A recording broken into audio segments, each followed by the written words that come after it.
สิ่งจิตผ่อนคลายทุกข์ละลายใจหายโศกโรคร่มเย็นความแก่งอมย่อมทุลักทุเรมาก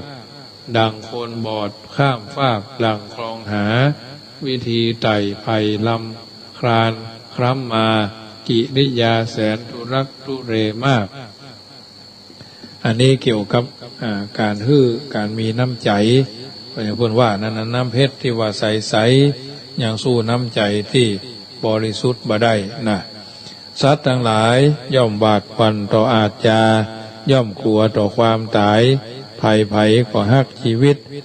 คิดถึงเขาถึงเฮาเอาเทียบแล้วบ่ควรทำร้ายกัน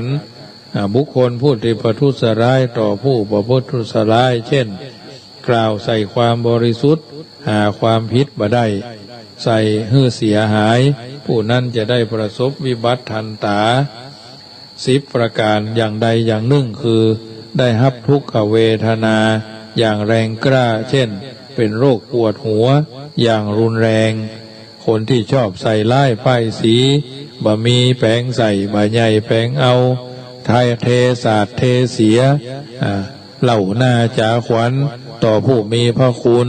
ต่อผู้มีศีลมีธรรมนะอันนี้เป็นสัจธรรมที่เพิ่นว่าเอาไว้ทางนี้ทางนั้นก็มี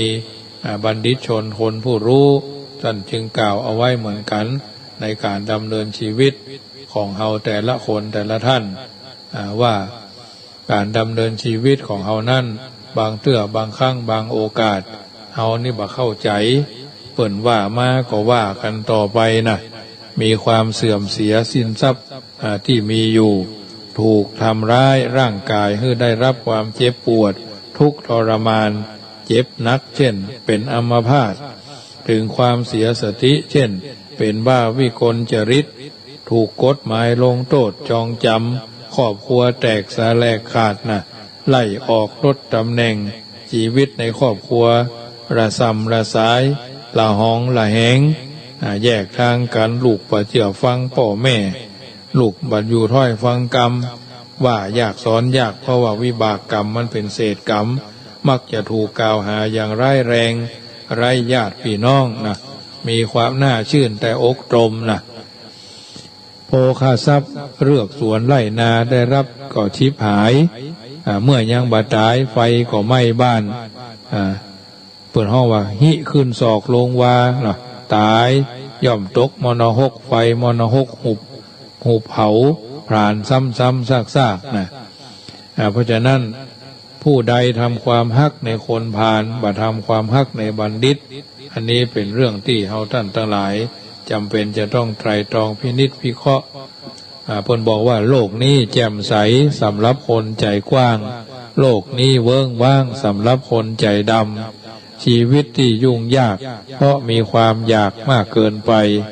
อยากจนกับยากจนนะญาติโยมชีวิตคือการต่อสู้จงเป็นอยู่ด้วยความอดทน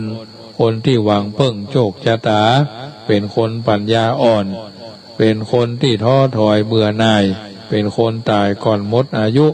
ถ้าอยากจะเป็นคนงามอย่าวู่วามโกรธง่ายถ้าอยากจะเป็นคนสบายอย่าเบื่อหน่ายความเปลี่ยนนะอย่าดีแต่กึดจงกึดแต่ดี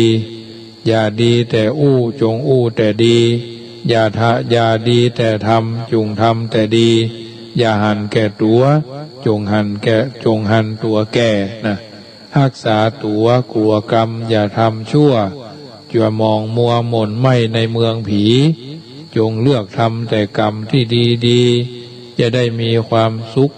พ้นทุกภัยมีอะหยังบ่เป็นมีอะไร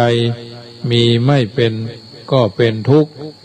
ถึงมีสุขก็ยิ่งทุกข์เพราะทุกข์เพราะสุขนั้นดูให้ดีอย่าเสียทีให้กับมันจะพากันมาเพิ่มทุกข์ในทุกที่เพราะฉะนั้นในค่ำคืนของวันนี้อาตมาภาพพระมหาประสิทธามาภินันโทได้นำพาญาติโยมได้หิ้วได้เข้าใจอนุโมทนาในบุญกุศลที่ญาติโยมตั้งอกตั้งใจผายแผ่ยายบุญร่วมบุญร่วมกุศลไปร่วมทำบุญว่าจะเป็นช่วยไฟไหม้ว่าจะเป็นกฐินว่าจะเป็นกองทุนเลี้ยงเพื่อห้องว่าโรงทานเนาะ กลายปรับเปลี่ยนเป็นอาหารแห้งแจกคือเยาวชนที่อาตมาภาพไปวันนี้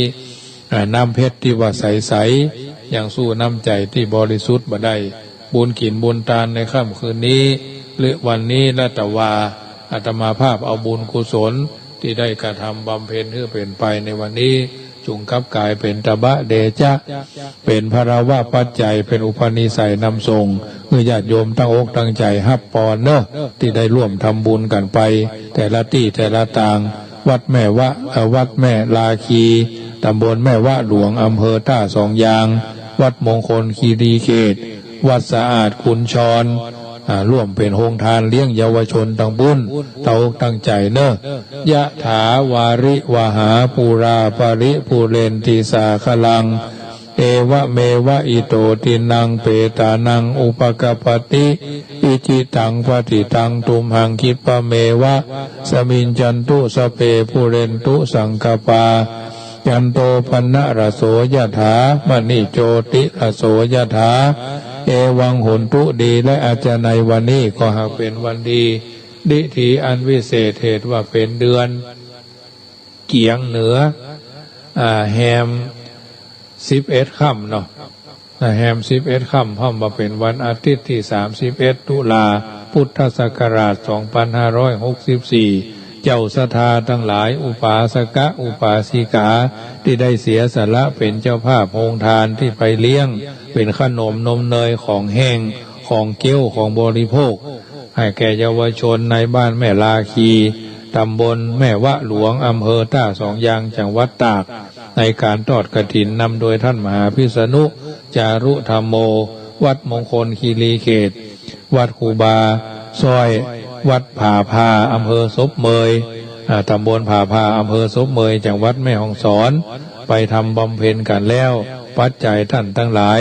ได้ร่วมทำบุญกฐิน 2,000 บาทจัดซื้อเข้าของ